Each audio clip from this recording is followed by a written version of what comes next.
Greetings all, Paul here from We Have Issues International Headquarters in sunny Edmonton, Alberta. There's been a lot of talk these days about comic book pressing and things like that and what it can and can't do for your comic book. We've been pressing books here at wehaveissues.ca for about 2 years now, and I just wanted to show you what is capable in pressing a book. So here we have this Marvel Team Up number 34. As you can see, it's in pretty rough condition. It does have the subscription crease down the middle.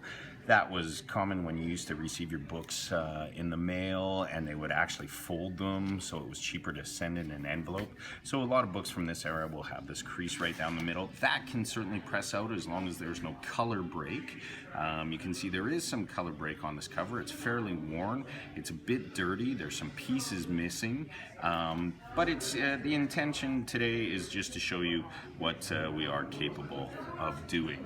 So first thing, we want to kind of lay down all these torn bits and bent bits. Even if there is some color break, it'll still make the book look immeasurably better than it currently does.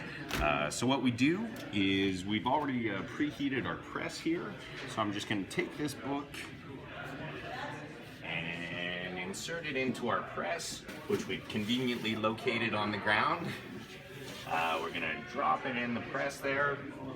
The press is nice and warm. It's been heating up for the last 10 or 15 minutes.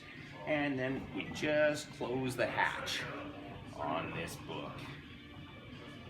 So get in nice and close. I usually, once it's tightened down, I usually give it a pretty good crank or two. We want all those creases and folds and bends to come out. So really tighten it up. And usually I leave it in there for at least 24 hours, sometimes a little longer, depending on the damage.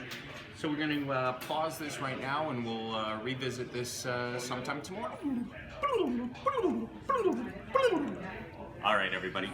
It's been about 28 hours since we last put that comic in the press, just to show you some of the things that the press can do. So we're going to crack this press open, and we're going to retrieve our book just to see what ended up happening.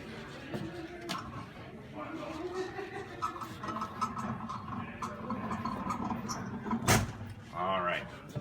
So this should, without a doubt, show everybody why wehaveissues.ca is the definitive comic book presser. Oh yeah, that looks better already. Way better. So you can see it took out that subscription crease down the middle very nicely. Still a bit of chipping on the sides, but it did clean up quite a few of the creases and folds on the book. Looks like it replaced that most of that chip in the corner. Maybe one more press would fix that for us, but all in all, I'd say certainly an improvement over where we started. Anyway, make sure you check us out at wehaveissues.ca for all your comic bookery needs.